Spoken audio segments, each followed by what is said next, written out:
Hello, students. I hope you all are pink of your health and spirit. Today, myself, Mr. Ranjit Singh, is going to teach you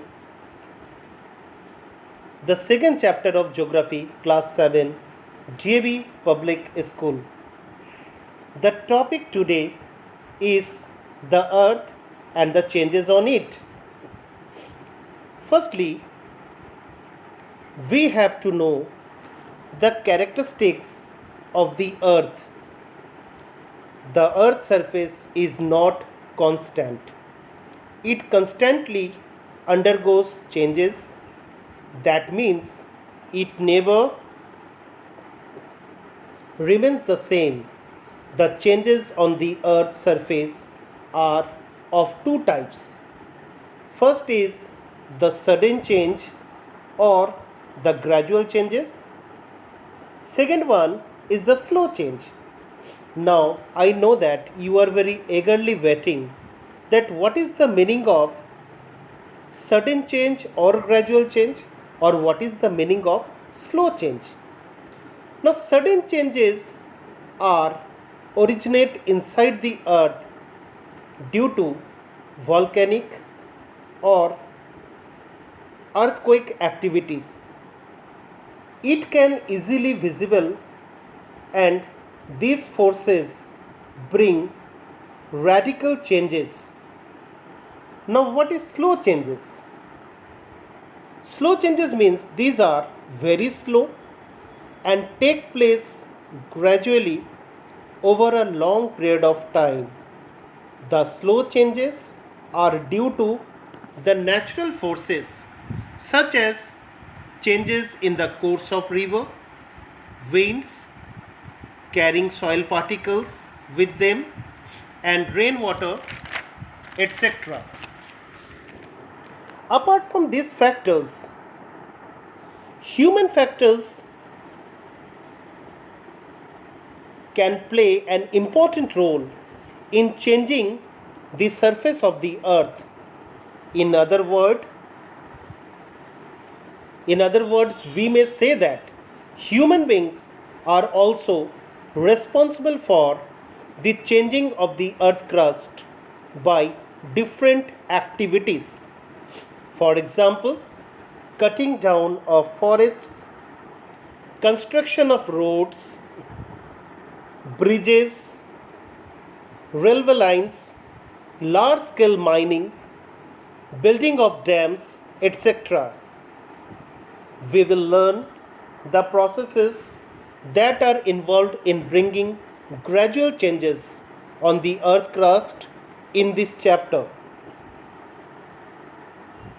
The changes of the earth are due to two types of processes. These processes are generally categorized into two types. One is internal process, or it is known as endogenetic factors. Second, it is known as external process, or it is known as exogenetic factors. Now what are endogenetic and exogenetic factors? That you have to know very well. Here the concept must be clear. Please listen carefully. Endogenetic factors means the changes of the landforms due to the internal forces of the earth, such as the seismic waves, the temperature, etc. I am repeating once again, the changes of the landforms due to the internal process. Internal means inside of the earth, such as the seismic waves, temperature, etc. Now another factor is known as exogenetic factors, which means the changes of the earth crust due to the external forces of the earth, such as sunlight, water, air, etc. In this chapter, we will learn about the external processes only. Now here today we are going to discuss about the external processes. Now please try to understand. The external process may lower the level of land by wearing away rock particles. The rise and level of the landforms are due to this external process only. Different types of landforms are formed due to the external processes of the earth.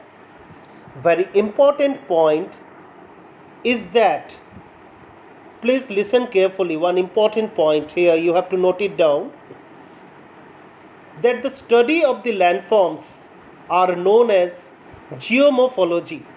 If anybody will ask you what is the meaning of geomorphology, geomorphology means it is the science of the study of different types of landforms. We know that different types of landforms are there on the earth crust: mountain, plateau, plains, deserts, islands, etc.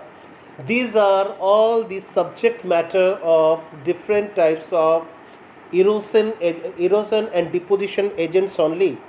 Now here we will discuss today about the external processes. Now come to the very important topics. Here we have to take care of some of the important topics. Now first is, what is weathering? The process of decay and disintegration of rocks. Disintegration here means the breaking down. The process of decay and disintegration of rocks are known as weathering, or in other words, we may say that it is the process of breaking down of rocks into smaller particles. It includes erosion and deposition. They disintegrate as they are exposed to all types of weather changes. Means this erosion is totally dependent upon the changing of the weather, because the weather is not same always, it's keep on changing. So due to these changes, the weathering takes place actually. There are three types of weathering, as we know: physical or mechanical weathering, number two is the chemical weathering, third is the biological weathering. I am repeating, first type of weathering is known as physical or mechanical weathering. It is known as physical and mechanical, both are same.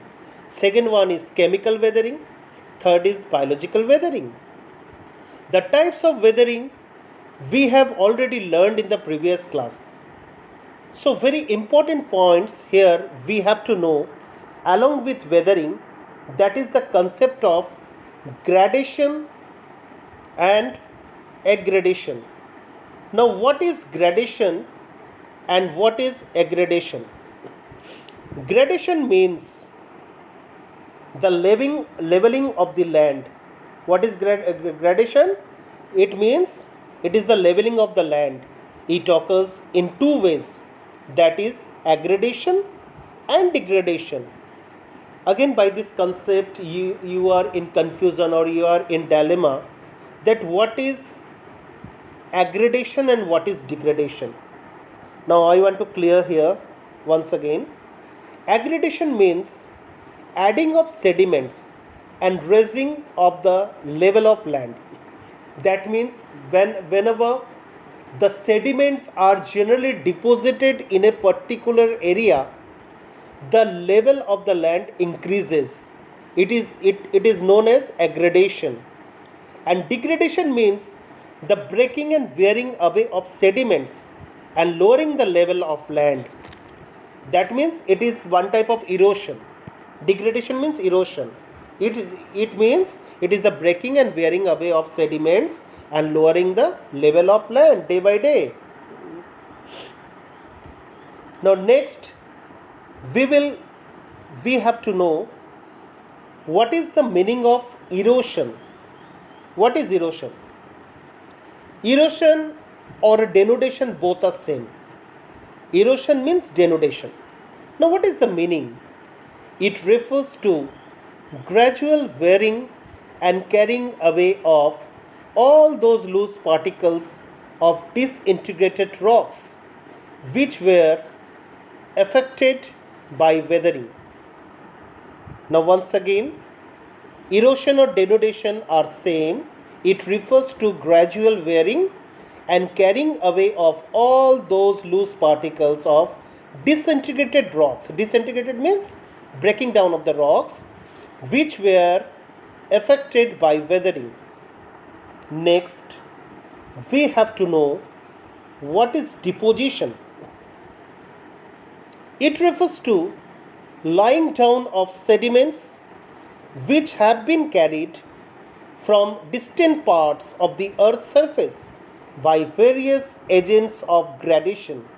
There are various agents of gradation. Here we have already discussed the meaning of gradation. Now, the continuous process of deposition results in the formation of soil at different places. The formation of soil in the different places. The temperature of a place, vegetation cover, rainfall, slopes of the land, types of soil, and changes in the land use are some of the factors in which the rate of erosion depends. Once again, I am repeating: the temperature of a place, vegetation cover, rainfall, slope of the land, types of soil, and changes in the land use are some of the factors in which the rate of erosion depends. So, these are some of the factors on which the erosion generally depends. So, that's all in this part 1 of this chapter.